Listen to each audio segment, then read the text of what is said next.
మాజీ మంత్రి హరీష్ రావు సిద్దిపేట మున్సిపాలిటీ కార్మికులని సన్మానించారు.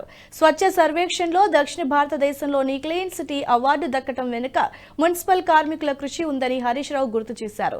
క్లీన్ సిటీ అవార్డును సిద్దిపేట ప్రజలకు అంకితం ఇచ్చినట్లుగా తెలిపారు.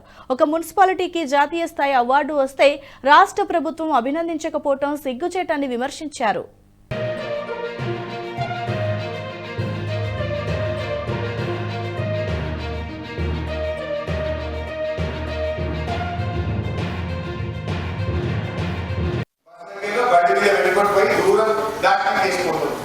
సిద్దిపేట స్టిక్ చేస్తూ కానీ సిద్దిపేట అవతలేకపోతుంది.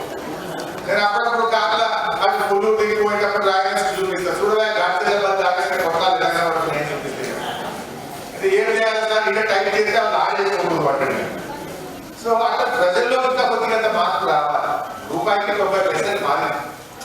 90 పైసలు మారింది. ఇంకో 10 పైసలు పంచాయి. ఆ 10 పైసలు చేయక ఇంకా కొద్దిగా అక్కడక్కడ సమస్య కనబడుతున్నది. ఇక వాళ్ళకు కూడా అప్పుడప్పుడు దండం పెట్టుకున్నాం, కళ్ళు ఆడుకున్నాం. ఇక మా శానిటరీ ఇన్స్పెక్టర్ అయితే ఫైన్లు బాగా ఎక్కుతుంది. నాకు అదో పనులు వస్తున్నాయి. ఏ దుర్బాధలు ఎక్కువ దుర్బాధలు. సో బట్ ఏదైనా కూడా మార్పు అనేది ఒక రోజులో రాదు. మెల్లగా మెల్లగా మెల్లగా వస్తుంది. మొత్తం 22 అవార్డులు చేసింది. 22 2012లో క్లీన్ సిటీ ఛాంపియన్షిప్ అవార్డు రాష్ట్ర స్థాయి, తెలంగాణ రాష్ట్ర స్థాయి అవార్డు, ఆంధ్రప్రదేశ్ రాష్ట్ర స్థాయి అవార్డు వచ్చింది.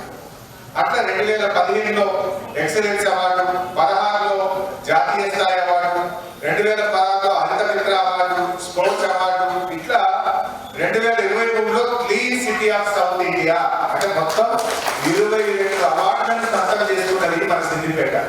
22 అవార్డులు ఒక పట్టణానికి వచ్చినాయంటే ఎంత గొప్ప మాట. అంటే అసలు ఈ దేశంలో ఈ రాష్ట్రంలో అవార్డు అంటూ ఇస్తే సిద్దిపేట పేరు లేకుండా అవార్డు లాస్ట్ కొంతమంది అనుకున్నారు కదా ఊకే సిద్దిపేట అప్పులు పోయి దీన్ని పక్క పెడగా పెట్టాలని కూడా పక్క పెట్టలేదు. అంత మంచిది నిజంగా. ఈ వీడియో మీకు నచ్చినట్టయితే లైక్ చేయండి, 10 మందికి షేర్ చేయండి. అలాగే కామెంట్ల రూపంలో మీ అభిప్రాయాలను మాతో పంచుకోండి. Nationalist hub group of channels ను సబ్స్క్రైబ్ చేసుకుని తెలుగునాట జాతీయవాద జర్నలిజాన్ని ప్రోత్సహించండి. ఈ వీడియో కింద ఉన్న బెల్ ఐకాన్ పై క్లిక్ చేయడం మర్చిపోవద్దు.